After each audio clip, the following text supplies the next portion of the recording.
Hey everybody, my name's Amber Calm. I'm an astrologer, and I'm here today to talk to you about the Great Conjunction that's happening on Monday, the history of it, and what that means for us. So stay tuned.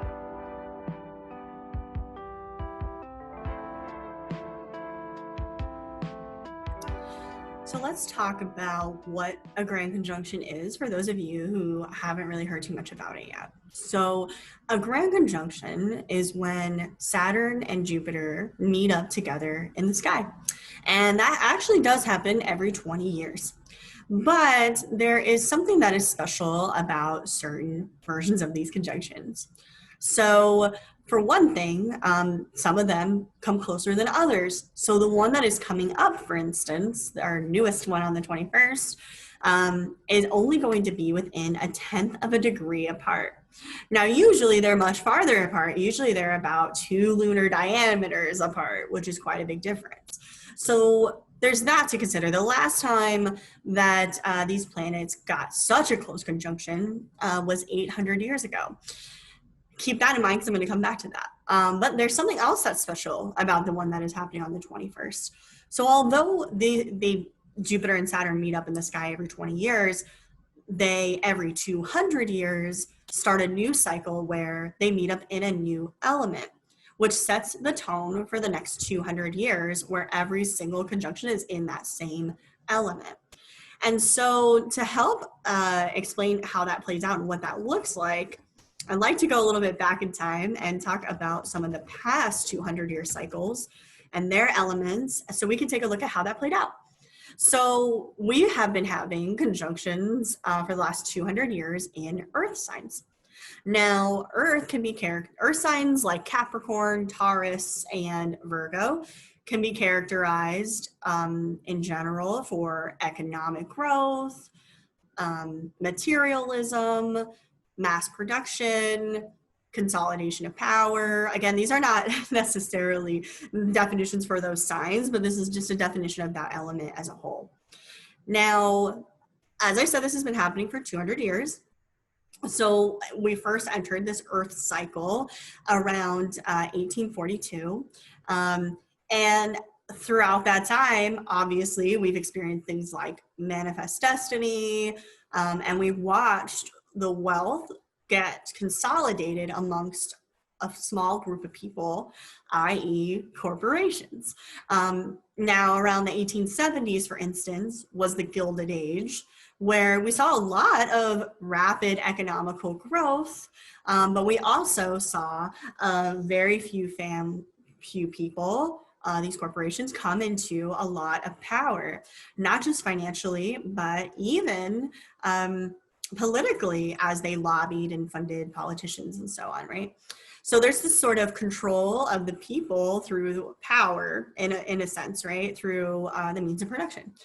Now, before this time period was technically the Industrial Revolution, but the Industrial Revolution really gave way to allow this Earth cycle to begin because now you didn't need just one person to create something. You had machines and factories and so on to do that for you.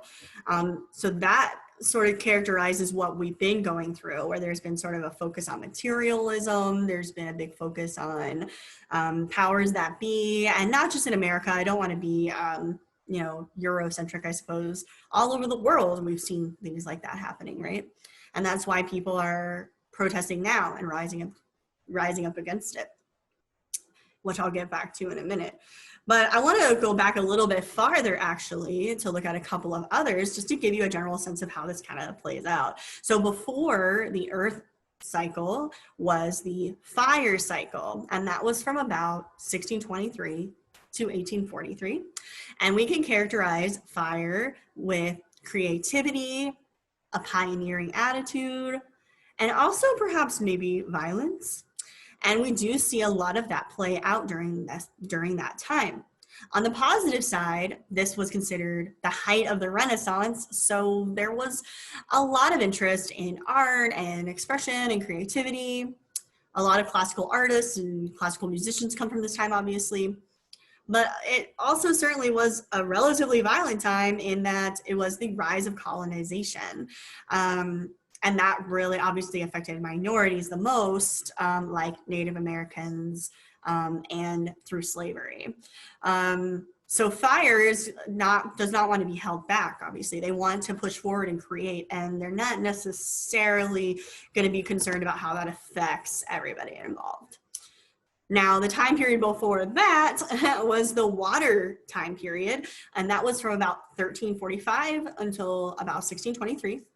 Now, we can associate water with trade and commerce. These are things that some water signs are very underestimated for. They're sort of seen as emotional signs, but I think the sense of them being emotional is really about them having a lot of sort of interpersonal focus or work that they do. And so that obviously includes trade and sales and things like that. And certainly this time period experienced a lot of that. I mean, we had a lot of trade happen during that time. And the discoveries that were made were because of trade. I mean, Christopher Columbus sailed looking for a trade route to India more than anything else. So it's just interesting to think how that plays out. I also think it's interesting that there was so much sea travel during that time, because it's the water period.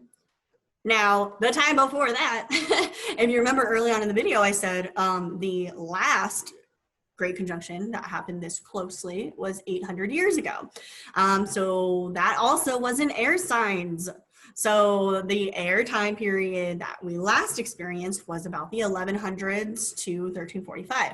Now, things we can associate with air are going to be things like innovation, knowledge, education, communication and teaching, and joining together as a unit, as a community in some way. I'll explain what I mean about that. Now, obviously, this time period was an interesting time period because this is when the Dark Ages were beginning to end.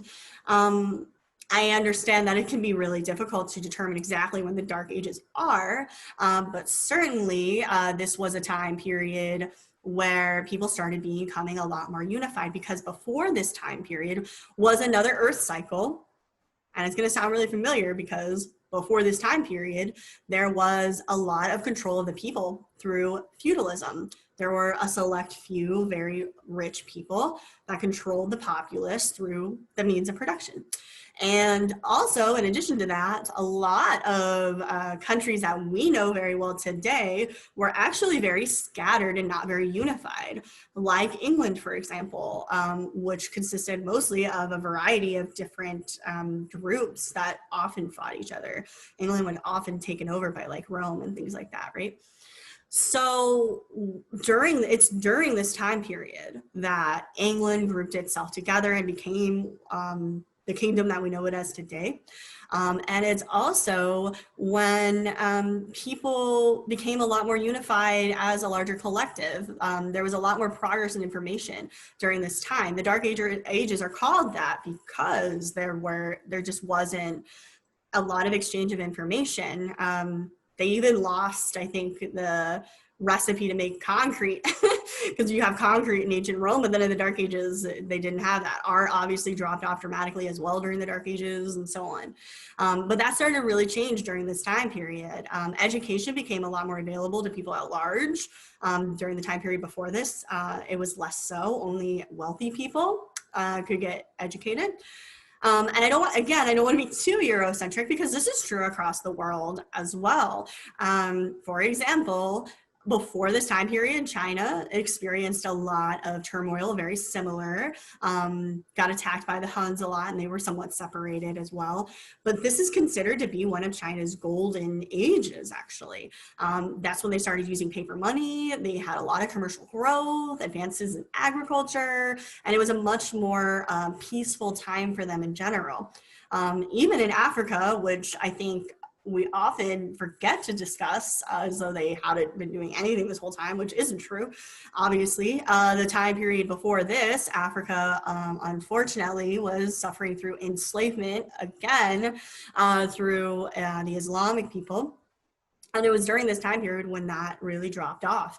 And there were a lot of kingdoms that really thrived in Africa during this time, like Somalia, which was a very large place of trade during that time, and a lot different than what we know it as today. I've also read about the Kingdom of Mali, which experienced a lot of peace and advancement during that time as well. And so all of these kingdoms, even in Africa, were doing really well during this golden age. But again, it's very characterized by advancement for the many and not just the few, coming together under one government, and spreading knowledge, making education more available for more people, and so on. Now, obviously, there are not as much human rights maybe as today during that time period, since we're talking about a really long time ago. However, we can certainly get a lot of insight from that to help understand how this might play out for us coming up. Because I would say that we can expect, especially over the next 200 years, but even over the next 20, and I'll explain why in a second, but over the next 200 years, certainly there will be a large movement towards those themes. Maybe people will band together more. Maybe things will become a little bit more globalized, for example. We would certainly see an uptick in technology as well. I can only imagine what that could be. I mean, we are talking about Aquarius right now, so that's the most unpredictable. So most of us probably couldn't imagine what's to come, but maybe there'll be robots. Maybe things will be more automated. Maybe AI will build up. This could also be associated with things like space travel. So maybe that will become a real big focus over this time period. I also think that equal rights will become a big focus as well. So this is going to really benefit minorities for one, but also women. I think a lot more women will rise to power during this time frame. And I also think that even gay rights is going to be a factor that people think about a lot. I suspect by the end of the 20 years that gay marriage will be legal in most parts of the world. So ultimately, there's this theme of the old ways dying off to make way for the new ways. And there are going to be obviously a lot of people that are not happy about it and very uncomfortable with it, that are a part of these old ways. And they are going to rebel. So there is definitely going to be a lot of rebellion and pushback, especially in the beginning. I think the reason that this is starting with Aquarius is because Aquarius is rebellion. Aquarius is ultimate change. One way we can understand Aquarius is to think about what he is represented as, which is the Waterbearer, right? So Aquarius, I often think about like aqueducts and irrigation because he's called the Waterbearer. And why is that? I mean, ancient cultures obviously really struggled with overcoming the issue of bringing water inland. And it was the invention of things like aqueducts and irrigation and so forth that really benefited society as a whole. So this is a really great way to think about Aquarius. Aquarius represents sudden and unexpected insights and innovation that benefit everybody and not just a few people. And so that's going to be the attitude going forward. But don't ever forget that Aquarius was traditionally represented by Saturn, because Aquarius is often seen as sort of this like lackadaisical hippie in the field. I don't think that's completely unfair. They are very forward thinking, but they're not so lackadaisical. Again, their traditional ruler was actually Saturn before Uranus was discovered. So they really represent also power and moving forward and turning those wheels, making those changes. And I think a lot of those changes are going to come off to people like Big Brothery and things like that. Certainly we can expect a lot more monitoring of people, especially in regards to travel, I think. The point is the world is not going to go back to normal, ever. The way we knew the world is over. And going forward, I think, people are going to communicate a lot more through technology. Maybe people will work from home more than ever, and so on. Anyway, I'll do a separate video about all my predictions for 2021 specifically, and kind of more like near future. So take a look at that if that's what you're interested in, but I hope this gives you a general idea of what's to come. I often get the question, is this the start of the age of Aquarius? And there's a lot of contention about that amongst astrologers because it's difficult to calculate for sure when the age of Aquarius starts. There's not like a fence post between these two constellations, and the calculations to understand when the age of Aquarius starts are completely different than what we're talking about here. That is in relation to something called the Great Year, and that deserves its own video for sure. That being said, it is for certain that we are on the cusp of Aquarius. At least we're in between Pisces and Aquarius by a very short distance, but that short distance translates to about 200 years. So I wonder if this is the transition period of the age of Aquarius. I think in some ways the age of Aquarius has started already, and that is going to continue forward.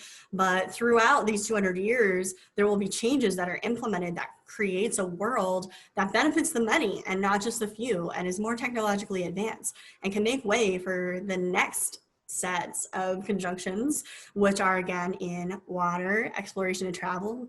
Maybe we will be traveling to other planets in 200 years. We'll see. Well, I guess maybe we won't.